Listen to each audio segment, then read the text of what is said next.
What's up guys, and welcome back to another episode of the Summer Career Mode. This is episode number 12. We started today's stuff on the back of our 1-0 win over Lecce. That basically confirmed survival in the Serie A now. Of course, no losses in our last 3 games. We had a really horrific run of form recently, but no losses in our last 3, 2 wins in our last 3, and of course both of those wins coming against 2 of the bottom 3 in Cremonese and also Lecce as well. That basically confirms it now. We ain't going back down to the Serie B, and on the back of that goalless draw against Juve, that basically mathematically confirmed it.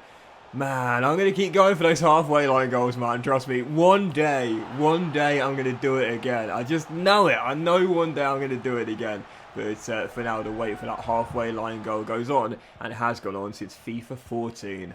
Blimey, a long time ago.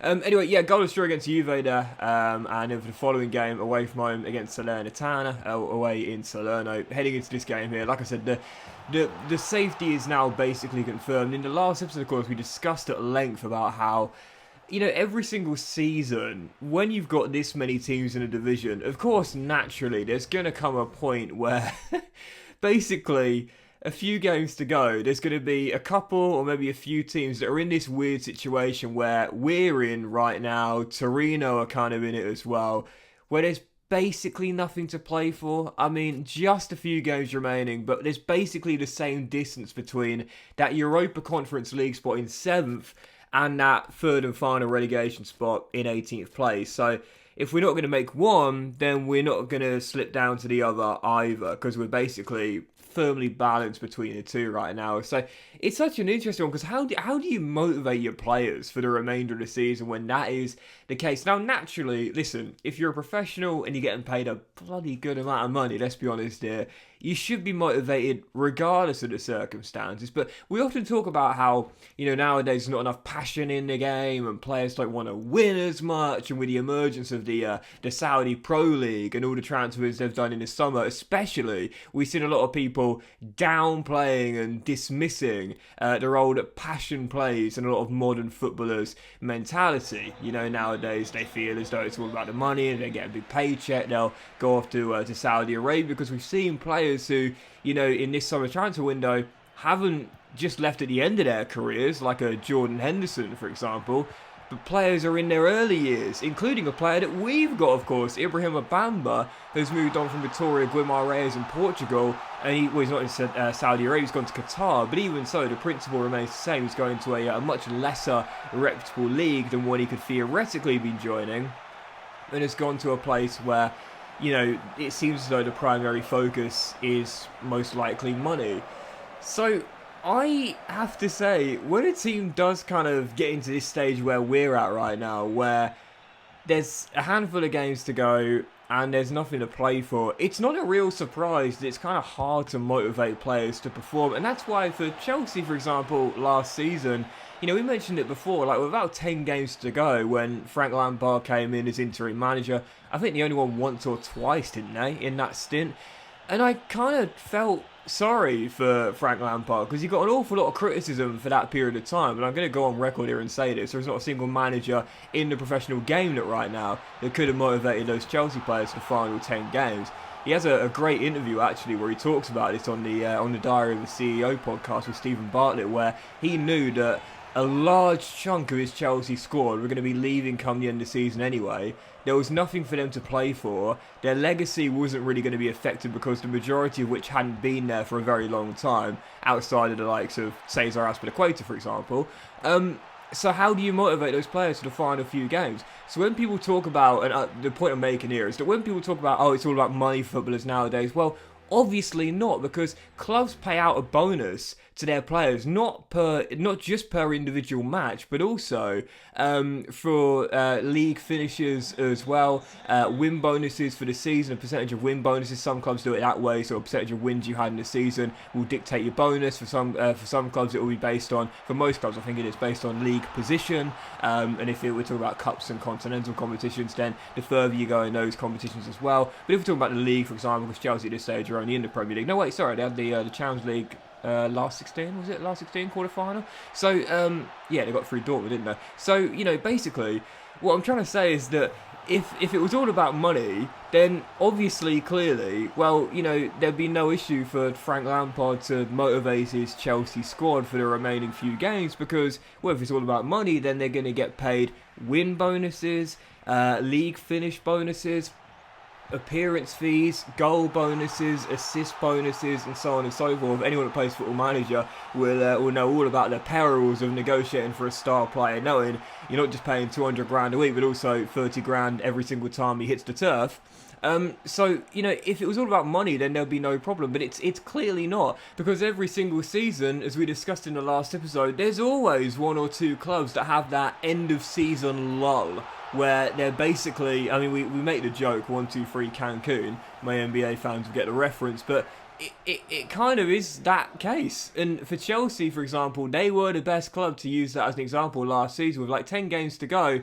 They weren't going to go down, let's be honest here, they weren't going to get relegated, but also they weren't going to make a European place either. So 1-2-3 Cancun, those players had basically already mentally kind of finished the season because there was nothing to play for. But if it was all about money, which is what gets thrown around a lot nowadays, if it was all about money, then surely they'd still be as motivated as ever, because there's still appearance bonuses, player performance bonuses, league finish bonuses. As I mentioned many times before, 10th to 14th might not make any difference to the fan, but it will to the player, because you'll be getting paid a better bonus based on your league finish, or, as I mentioned, maybe a percentage of wins in that league season. Obviously, different clubs do it different ways, but even so, there'd still be a monetary incentive. So it was all about the money, as we hear nowadays. Oh, it's all about the money for modern day footballer. Well, then it wouldn't be an issue then, would it? But obviously it clearly is, because it happens every single season. There's always one or two clubs that have that end of season lull when there's basically nothing to play for, and they're not really putting in the hard graft and the effort. So yeah, I kind of feel sorry for a lot of modern day footballers when it comes down to the criticism they receive. 'Cause it's almost like you can't really win. You can't really win. I remember when Benoit Asuakoto, and there's a reference that some of you may not know the name, but I'm sure many of you know where I'm going with this. Benoit Asuakoto went on record as saying, I think it was around like 2012 or perhaps a little bit before that, I think. He went on record as saying, he was one of the sort of like modern day pioneers, if you will, for footballers, being frank and honest about the monetary incentive and not being too worried about the passion of the game, if you will. He was one of the first to be very frank and honest and basically just say, do you know what? Football's just a job at the end of the day. Like, I'm not really that fussed. I just turn up, I do my best for the money, and I go home, And he got absolutely vilified for this. Now, this was back before social media was as big as it is now, but he got absolutely vilified in the press for saying this, that he wasn't really... It's not that he wasn't too bold about football, but the monetary incentive was more important to him than the winning of trophies and silverwares and so on and so forth. He got absolutely vilified for the honesty for saying this. So when I see nowadays on social media, comments saying that players should be more honest and more open about it. If they're going to Saudi Arabia or going to Qatar, don't say you're going for the project. Don't say you're going because you want to join a historic old club. Say you're going for the money. Well, look what happened to Benoit Asuakoto. For years and years and years, this dude was absolutely slated and absolutely slagged off by a lot of his own Spurs fans as well. Played for QPR, I think, on loan, and a couple of French teams, I think. But he was absolutely slated, and any time he underperformed, people would then use that as the excuse as to why he played poorly. Oh, he doesn't care. He doesn't care. He just cares about the money. But then if it was all about the money, then wouldn't he care about the individual stipulations in his contract about the performance-based bonuses as well? Make it make sense. It's got to be one or the other, do you know what I mean? So I feel as though a lot of footballers, they're kind of not necessarily damned if you do, damned if you don't, but you can't really win. You can't really win. But anyway, I spent enough time on this, so let's move on to the gameplay. So yeah, as you would have seen after that win there against Monza, and of course the good comeback 2-2 draw at home to Napoli as well, mathematically it had already been confirmed with several games to go. We weren't going to go down, and of course we couldn't really finish in realistically we weren't going to finish in a top 10 position now, so we knew it was basically over for us. The season was done, as was the season done for the club we faced for our final away day, travelling to Turin to take on Torino for our final away game of the season.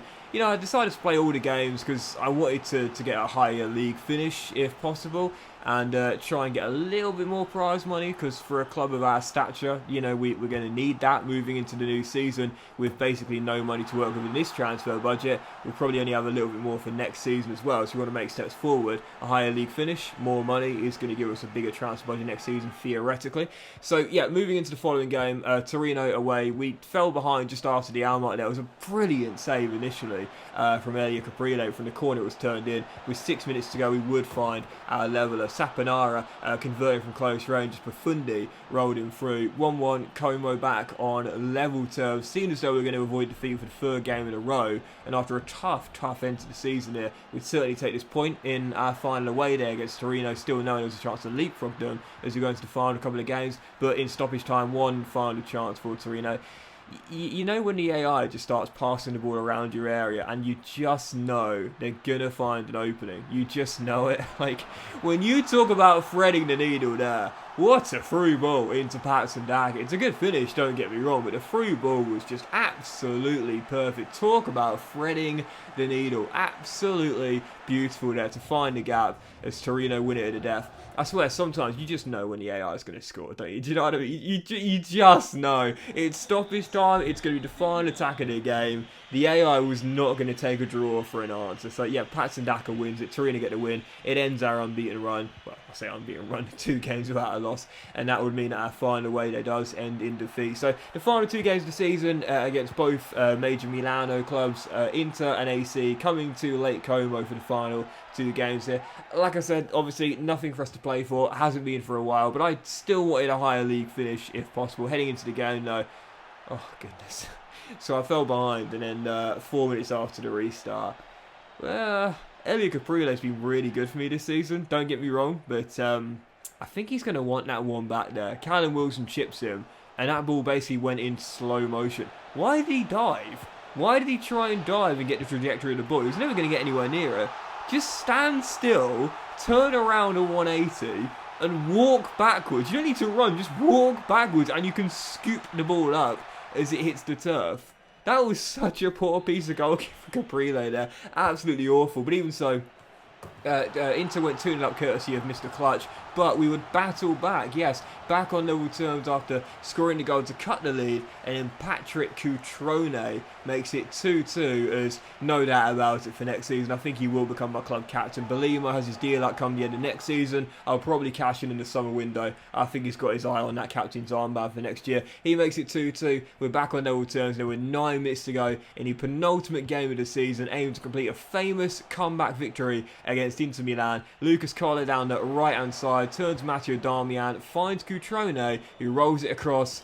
And talk about leaving it late to get your first goal for your new club. Naby Keita in on a free transfer. First goal of the season. He left it late in the season and in the game as well. Famous comeback victory for the Minnows of Como as we go from 2 goals down to beat Inter Milan by 3 goals to 2. No doubt about it. This was definitely my best win of the season. 2-0 down to come back and beat Inter 3-2 there with 3 goals in the finals. The final half an hour, what a comeback. What an amazing comeback that was there, and definitely my favourite win so far since taking over with Como. So yeah, 3-2 the final score. Big win for Como there. Of course, it meant nothing based on the passion, if you will. There was nothing for us to play for, but it still felt great. And in the final game of the season, we were taking on AC Milano, going for a top 4 place on the final day. Had to win to have any chance whatsoever of going into the top 4.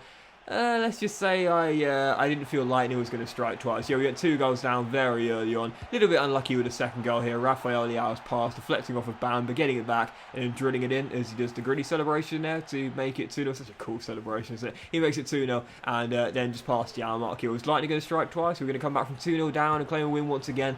Absolutely not. Rafael Leao had other ideas. Bags his sprays just past the hour mark. 26 minutes to go. Belts one in from just inside the area. Como 0, Milano 3, and that was how the game would finish. So final score 3-0, and Milan do win on the final day, though as you'll see it did come in vain in the end as they finished in 5th place. So £51 million for our finish in the Serie A this season. Juve, are they glad they decided not to replace Allegri with me? Obviously, they won the title. Napoli, Inter and Atalanta, the teams to make up the top 4. Milano in 5th, Roma in 6th, and last year's champions Fiorentina ending up in 7th place. For us, it was an 14th place finish. 14th place finish for us this season with 44 points on the board and a whopping 20 clear of Cremonese in 18th place. They, Empoli and Lecce were in the bottom three practically all season long, so no surprise they were the three that got relegated as well.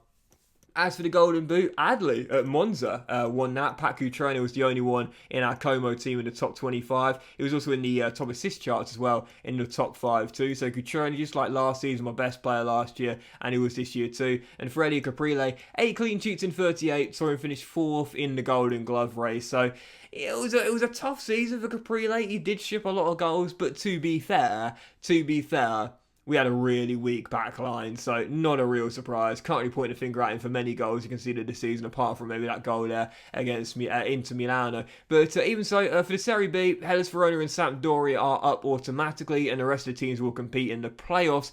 And we also saw we had a 2 youth player unsettled emails here. Rosario Casadei, who is the one I'm most excited about, 82 to 88 potential, but already a great starting overall at 18 years old. And also Coppola, a young playmaker. Both got contracts.